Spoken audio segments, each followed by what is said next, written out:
12वां अध्याय। मोक्षदायक पुण्य क्षेत्रों का वर्णन।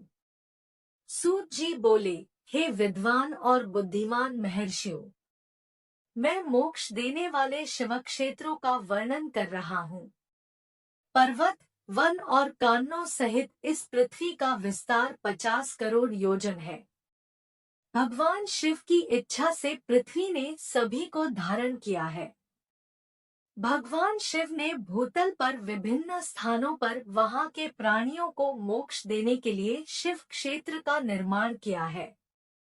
कुछ क्षेत्रों को देवताओं और ऋषियों ने अपना निवास स्थान बनाया है, इसलिए उसमें तीर्थत्व प्रकट हो गया है।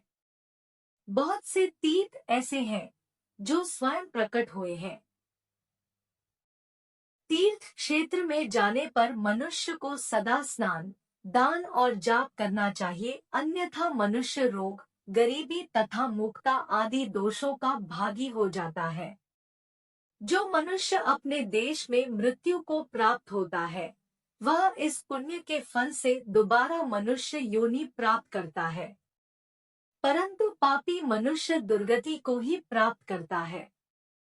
हे ब्राह्मणों, पुण्य क्षेत्र में किया गया पाप कर्म अधिक दृढ़ हो जाता है।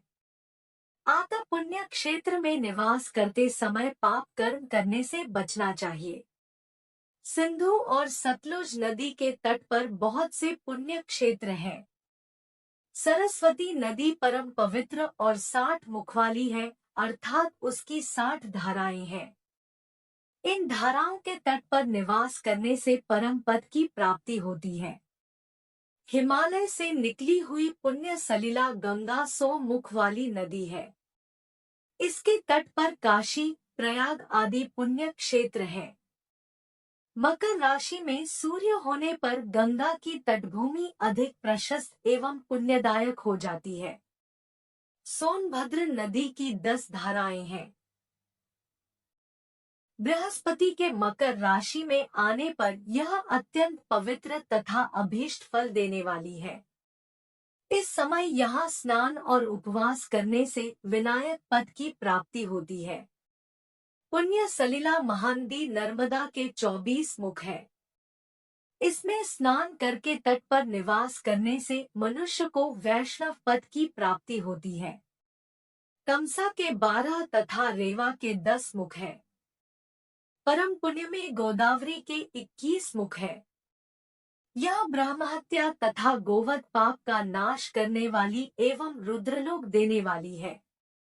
कृष्णवेणी नदी समस्त पापों का नाश करने वाली है।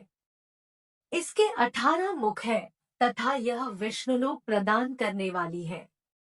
तुंगभद्रा 10 मुखी है एवं ब्रह्मलोक देने वाली है। सुवर्ण मुखरी के 9 मुख है। ब्रह्मलोक से लौटे जीव इसी नदी के तट पर जन्म लेते हैं।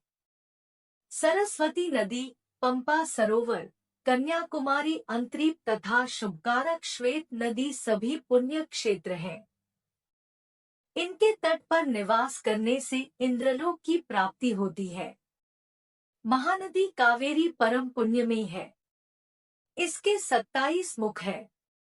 यह संपूर्ण अभीष्ट वस्तुओं को देने वाली है। इसके तट ब्रह्मा, विष्णु का पद देने वाले हैं। कावेरी के जो तट शैव क्षेत्र के अंतर्गत है, वे अभीष्ट फल तथा शिवलोक प्रदान करने वाले हैं। नैमिषारण्य तथा बद्रिकाश्रम में सूर्य और बृहस्पति के मेष राशि में आने पर स्नान और पूजन करने से ब्रह्मलोक की प्राप्ति होती है। सिंह और कर्क राशि में सूर्य की संक्रांति होने पर सिंधु नदी में किया स्नान तथा केदार तीर्थ के जल का पान एवं स्नान ज्ञानदायक माना जाता है। बृहस्पति के सिंह राशि में स्थित होने पर भाद्रमास में गोदावरी के जल में स्नान करने से शिवलोक की प्राप्ति होती है, ऐसा स्वयं भगवान शिव ने कहा था। सूर्य और बृहस्पति के कन्या राशि में स्थित होने पर यमुना और सोनभद्र में स्नान से धर्मराज और गणेश लोक में महान भोग की प्राप्ति होती है, ऐसी महर्षियों की मान्यता है। सूर्य और बृहस्पति के तुला राशि में होने पर कावेरी नदी में स्नान करने से भगवान विष्णु के वचन की महिमा से अभीष्ट फल की प्राप्ति होती है।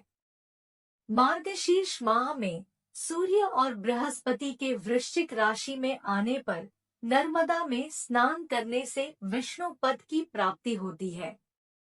सूर्य और बृहस्पति के धनु राशि में होने पर सुवर्ण मुखरी नदी में किया स्नान शिवलोक प्रदान करने वाला है। मकर राशि में सूर्य और बृहस्पति के माघ मास में होने पर गंगाजी में किया गया स्नान शिवलोक प्रदान कराने वाला है। शिवलोक के पश्चात ब्रह्मा और विष्णु के स्थानों में सुख भोग कर अंत में मनुष्य को ज्ञान की प्राप्ति होती है। माघ मास में सूर्य के कुंभ राशि में होने पर फाल्गुन मास में गंगा तट पर किया श्राद्ध, पिंडदान अथवा तिलोदक दान पिता और नाना दोनों कुलों के पितरों की अनेकों पीढ़ियों का उद्धार करने वाला है। गंगा व कावेरी नदी का आश्रय लेकर तीर्थवास करने से पाप का नाश हो जाता है। ताम्रपर्णी और वेगवती नदियां ब्रह्मलोक की प्राप्ति रूप फल देने वाली हैं। इनके तट पर स्वर्गदायक क्षेत्र है। इन नदियों के मध्य में बहुत से पुण्य क्षेत्र हैं। यहाँ निवास करने वाला मनुष्य अभीष्ट फल का भागी होता है। सदाचार, उत्तम वृत्ति तथा सद्भावना के साथ मन में दयाभाव रखते हुए विद्वान पुरुष को तीर्थ में निवास करना चाहिए, अन्यथा उसे फल नहीं मिलता। पुण्य क्षेत्र में जीवन बिताने का निश्चय करने पर तथा वास करने पर पहले का सारा पाप तत्काल नष्ट हो जाएगा, क्योंकि पुण्य को ऐश्वर्यदायक कहा जाता है। हे ब्राह्मणों, तीर्थ में वास करने पर उत्पन्न पुण्य कायिक, वाचिक और मानसिक सभी पापों का नाश कर देता है। तीर्थ में किया मानसिक पाप कई कल्पों तक पीछा नहीं छोड़ता, यह केवल ध्यान से ही नष्ट होता है। वाचिक पाप जाप से तथा कायिक पाप शरीर को सुखाने जैसे कठोर तप से नष्ट होता है। आता सुख चाहने वाले पुरुष को देवताओं की पूजा करते हुए और ब्राह्मणों को दान देते हुए पाप से बचकर ही तीर्थ में निवास करना चाहिए। अगर वीडियो पसंद आ गई हो तो वीडियो को लाइक करके चैनल को सब्सक्राइब कर दीजिएगा। धन्यवाद।